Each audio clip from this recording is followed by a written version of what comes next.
喺7大工業國同國際經貿組織嘅推動下，全球正邁向一個新紀元，世界經濟將會更趨一體，市場更自由，商機更多。發展到今時今日，全球化已經係一個不可逆轉、不可抗拒嘅洪流。有一種講法，全球越走向一體，國與國之間嘅差距就越少。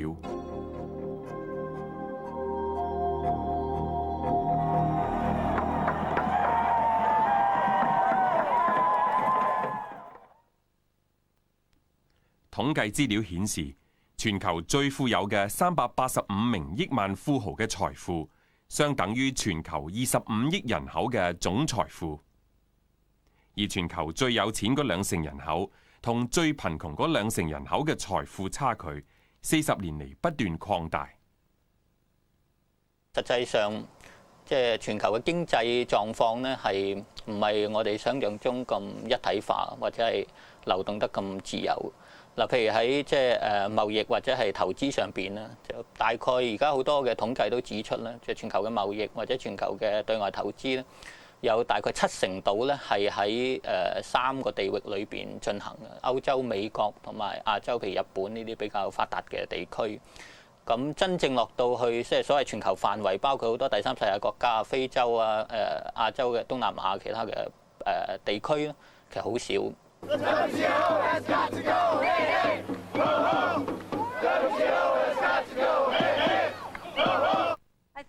推動全球化嘅人認為，自由貿易正正係要去解決貧窮。反全球化嘅人批評而家嘅全球化只係企業全球化。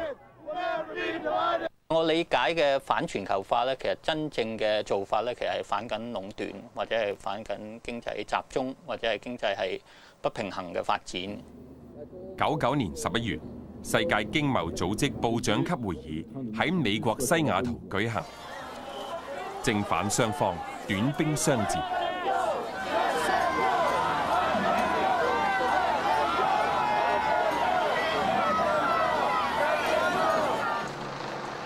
今年7月20日，意大利熱那亞8強峰會開幕，30萬人示威。Those who claim to represent the voices of the poor aren't doing so. Those protesters who try to shut down our talks on trade and aid don't represent the poor as far as I'm concerned. We have to say to the European governments, don't go anymore with United States when they say that they want to open the market to help the people. Don't believe them. Bush is a liar when he told that we were against the poor people and then he was helping them with the free trade. 示威者抗議全球化，抗議富國拒絕扶貧。期間警民衝突，1名示威者中槍死亡，77人受傷。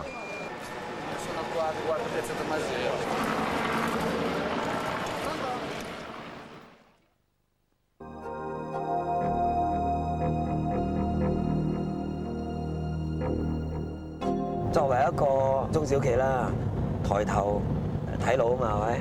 雖然即係我哋要努力低頭拉車啫，咁但係就眼前真係我哋冇能力去判斷對我哋有幾大衝擊嘅。香港中小企業商會會長陳國威本身係做製衣嘅，早喺14年前已經將間廠北移。全球化鼓吹嘅企業地域分工，降低生產成本。佢話適者生存，製衣廠嘅廠商早已經學會順住個勢走位。唔到你唔去行啊！咁所以即係話呢個潮流真係推住我哋向嗰個方向走。中小企好驚全球一體化會出現咗好多巨無霸去侵蝕咗我哋嘅利益，但係你想生存咧，你唔去做巨無霸咧，你好似又可能冇得生存。中國入世在即，全球化步伐越走越急。陳國威話：香港中小企業又驚又喜，遍地嘅競爭對手由國內蜂擁而至，走位唔夠快嘅就會被全球化洪流淹沒。中小企本來就唔想變咁多嘅，但係咧，因為你啲高嘅政治家喺上邊定咗個規矩出嚟，改變咗現有嘅客觀條件，於是乎我唔變咧，我會被淘汰。不過老實講啊，即係從呢個角度睇就係話世事好多樣嘢都真係無奈嘅，即係你要從無奈角度睇啊，因為佢哋定咗遊戲規則出嚟，我哋只有遵從咯。翻轉頭講就係話，等於我哋做廠嘅啫嘛，我哋本來專心去做製造業，咁啊掂啦。當年突然間推出一個 quota 制度、配額制度，我哋幾慘啊！啊，做製衣嘅人啊，唔好講話嗰啲炒 quota 嗰啲大鱷啦，嗰啲就梗係賺到盆滿缽滿啦。從呢啲角度睇，不公平或者無奈嘅現象，其實係遍地皆是嘅喎。呢啲大炒家基本上係吸血鬼。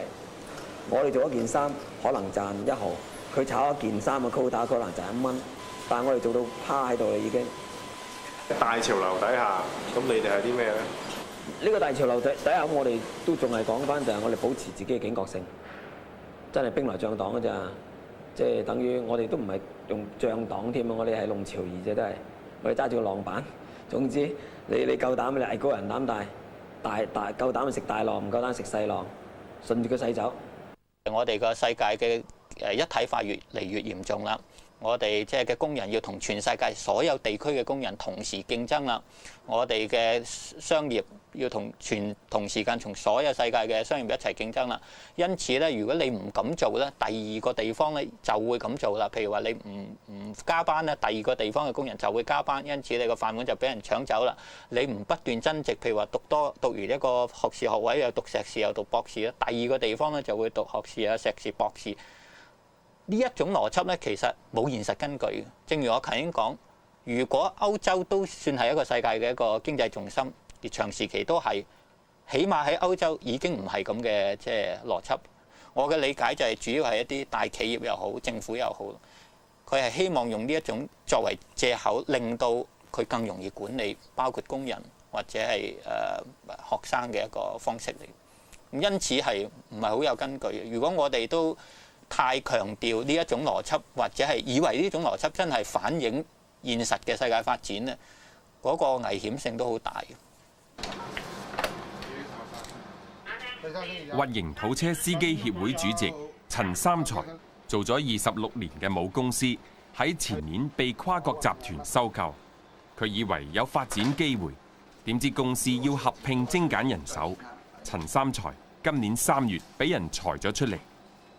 全球化推動嘅遊戲規則下，工人基本上冇議價能力。老闆講嘅資源增值就話你搏長條命啦去做啊，譬如你做8個鐘嘅，你就做16個鐘啦，咁叫佢增值。我哋想嘅增值就話喺在職時間，你提供一個在職嘅訓練俾我哋，呢個先係真正嘅資源增值。人係人嘅生存為乜嘢先？仲有一樣嘢就係所謂值。呢個所謂價值嗰個問題咧，就係話邊一個人嘅價值先。同時咧，仲有樣嘢咧，就係話究竟我呢個值咧，我係為我自己尋找，定抑或咧，你係為老闆尋找嗰個值咧？學問又好少，就得個勤力佢唔係滿意噶嘛，佢唔會滿意噶嘛。嗰個時勢唔好嘅時候，大家嗰個心好熱，驚冇份嘢做時咧，就去互相戰鬥。賤賣勞力啦，無底價拍賣幾平都做。即係我覺得呢樣嘢就最大感受咧，就係即係有咗全球化咧，嗰啲人與人之間咧就好冷漠咯，係嘛？即係大家即係同埋勞資之間咧就冇種僱傭關係，冇種伙伴關係。我哋叫2級工人，但係好多機構咧就定一個名目出嚟叫3級工人，咁人工咧就少咗成3000蚊，比我哋少係3000蚊。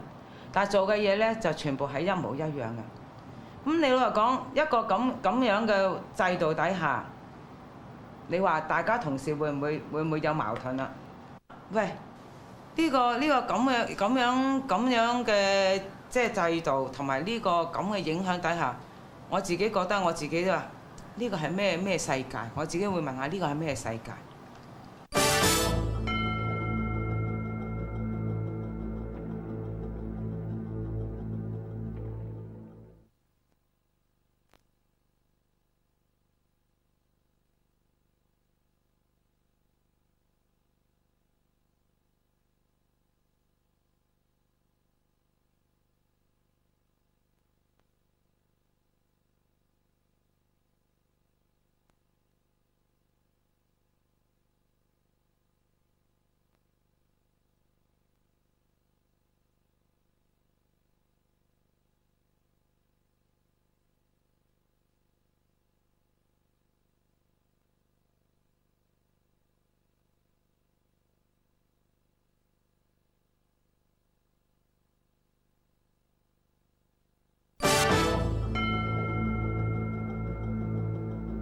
而家我哋喺面前似乎有一個機會，中國入世。其實中國入世呢個主題咧，其實係好多人有兩面嘅睇法。有啲人咧就認為係一個好大嘅商機，但係同時咧，我自己覺得就係話，如果唔長進嘅話咧，中國入世係我哋嘅應該講係我哋衰落嘅時候嚟嘅。加上香港中小企業商會2個星期前組團到廣州花都考察商機。中國入世在即，花都會係日後3大物流中心之一。香港中小企業商會會長陳國威話：做中小企嘅要賺錢、要生存，就要早着先機。從一體化嗰個效應，你哋已經知道係咪？企業可以隨便走位啦，而家因為嗰個一體化之後咧，資金流轉得快啦，公司流轉得快啦，可能將來人嘅職位都流轉得好快啊！規劃係可以開發到5000畝，首期規劃有被逼去考慮平價嘅地方，於是乎咧，以前唔做嘅平價單咧，我哋都做啦，即係等於10幾年前我陸續由香港移咗間廠入嚟呢度。咁至於深圳會唔會10零年之後再面對同樣嘅命運咧？咁啊真係睇時間，到時先知。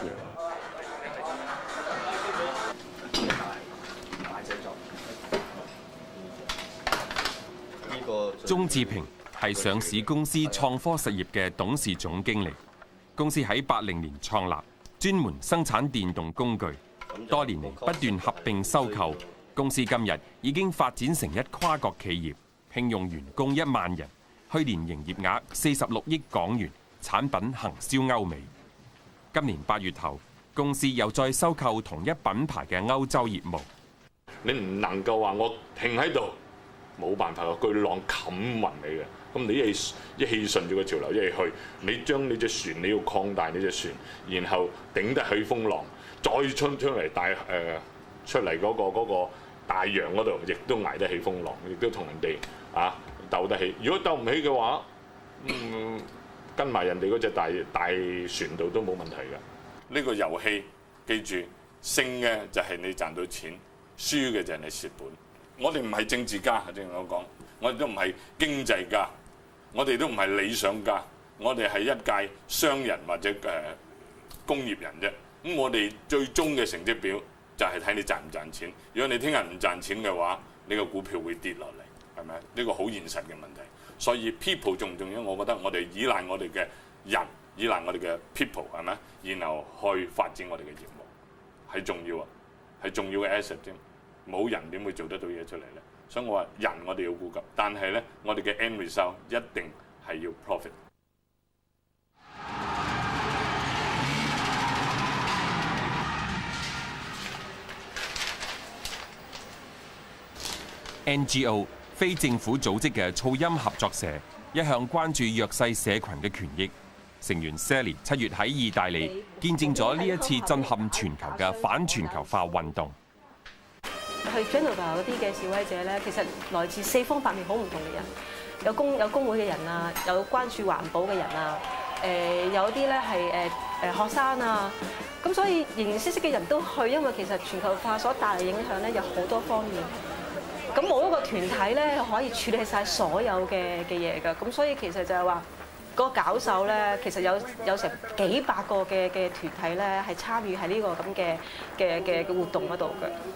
其實係成個禮拜都有好多嘅工作坊啊，好多嘅研討會咧，係講好多好唔同嘅問題，譬如話貧窮問題啊、第三世界嘅負債嘅問題啊、環保嘅問題啊、工人權益啊、公民權利啊。但係傳媒只係就集中講一小段時間嘅暴力嘅事件，就唔會報導究竟佢哋所關注係啲咩嘢咯。因此就話佢哋點解會喺咁多年嚟咧不斷都喺唔同地方講咁多嘢咧？務求令到就係話啲人個意識上邊咧係了解到而家呢個經濟模式咧係有問題嘅。匯豐銀行未來3年會減少1200個處理資料嘅職位，將工作北移到廣州。冠忠遊覽車公司計劃解僱近450個司機之後，再用較低嘅薪酬請翻佢哋。生產同銷售內衣嘅代安芬表示，會裁減400個生產部嘅員工。電訊盈科主席李澤楷會開記者會，詳細解釋裁員計劃嘅。中國銀行集團合併重組，屬下一半員工大約6000人要接受甄選，先至可以繼續受聘。上百個國泰機師上星期三再次雲集，商討採取進一步嘅工業行動。機師工會雖然係香港眾多工會之中最有議價能力嘅一個，但係仍然有51位機師喺工業行動期間被解僱，勞資雙方繼續拉鋸，關係仍然惡劣。至於一般市民，佢哋都覺得機師薪高福利好，係既得利益者，輿論支持薄弱。全球化嘅進程裏邊咧，更多出現嘅咧就係一種分化嘅，或者一種割裂嘅，即係包括我哋嘅唔同收入群體之間嗰種收入差距越嚟越大啦，生活方式嘅差距越嚟越大啦，互相嘅不理解越嚟越嚴重啦。抗議血腥鎮壓，反全球化示威者。抗議血腥鎮壓，反全球化示威者。反對富豪瓜分世界。反對富豪瓜分世界。抗議意大利政府。抗議意大利政府。血腥鎮壓。血腥鎮壓。反對全球化。反對全球化。反對富豪瓜分世界。反對富豪瓜分世界。作為香港市民表達一個意見，可以都唔得。唔係，因為你可以響家表達，我哋唔介意。但係因為我有其他，你見到我有。我哋而家讀信早俾字啦，你。咁但係當我哋再諗翻嘅時候，其實全球化正正就係一個咁嘅現象咧，就係咧全部咧人同人之間都冇乜一個好密切嘅關係啦，純粹係向一個好經濟做一個出發，向一個利潤做一個出發。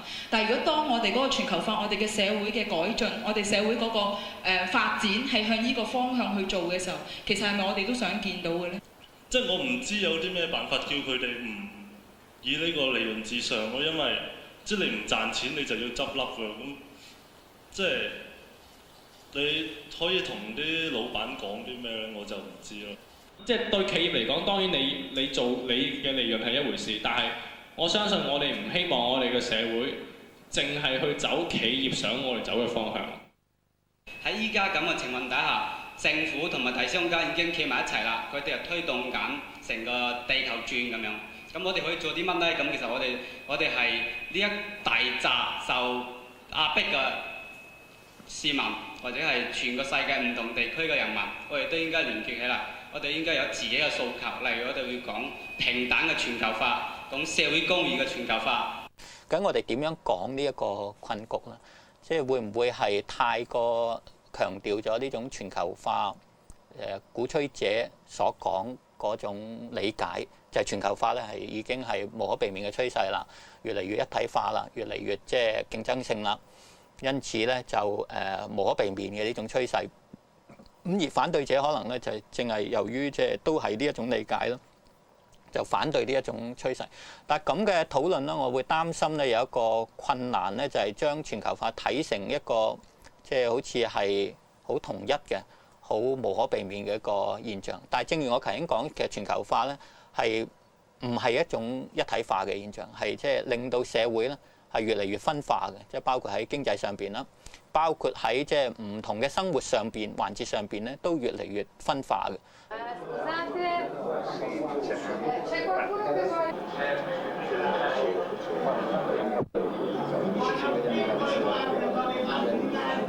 L'economia deve servire al benessere di tutti e non al profitto di pochi.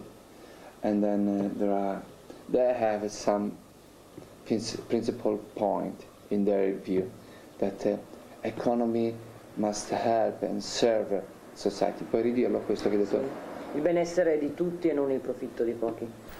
係同 Sandra 傾談之間咧，佢講咗一樣嘢好正嘅，因為其實我記得我唔知喺邊度睇過咧，中文咧經濟，即係而家我哋一般講起經濟呢個字咧，就係賺錢，係嘛？經濟賺錢啦咁樣。咁我唔知喺邊度睇過有一啲古文咧，經濟原來佢本身意思咧係經世濟民，即係佢要去處理呢個咁嘅啲資源咧，係應該係提供一啲嘅人民咧係一啲嘅福利嘅。咁我哋而家對於經濟嘅理解咧，其實係已經慢慢俾跨國公司嗰種嘅思維咧，已經係變成就話賺錢。我哋漸漸忘記咗，我哋咧係應該係為咗啲人民嘅福利而去用我哋啲資源。我係要拒絕而家嗰種嘅主流嗰種嘅文化、主流嗰種嘅經濟模式嘅話咧，我嘅信念就係去創造第二個空間。做唔做到嘅話，係其實冇人知道。只不過就係話呢個係，既然我生活取向係咁嘅時候咧，咁我就去做。咁多啲人一齊做嗰陣時候，到最後滾出嚟嘅嘢唔知道嘅。但問題就係話，同翻佢哋傾嗰陣時候咧，佢哋都有講到嘅。而今日有成30萬嘅人上街頭咧，係因為過去咁多年嚟不斷累積出嚟嘅工作，不斷好多唔同嘅教育啊，提供不同嘅資訊啊，令到咧係多啲人關注呢樣嘢，而覺得咧係需要咧採取一啲嘅行動，就算冇實質嘅一啲嘅另類嘅計劃都好啦，佢都要走出嚟話俾你聽，就話我唔滿意你而家咁樣嘅做法，我要出聲。美國教授 Michael Hart 同意大利腦學運領袖 Antonio Negri 合著嘅《帝國 Empire》，被譽為新世代嘅共產宣言，嘗試從一個新角度去睇全球化。我哋面對嘅係一個帝國，沒有中心，沒有疆界，不斷擴張滲透全球。呢個帝國冇一個國家能夠控制，但係佢係屬於大眾嘅。我哋唔反對全球化，但係由非民選嘅國際經貿組織鼓吹嘅全球化，我哋反對。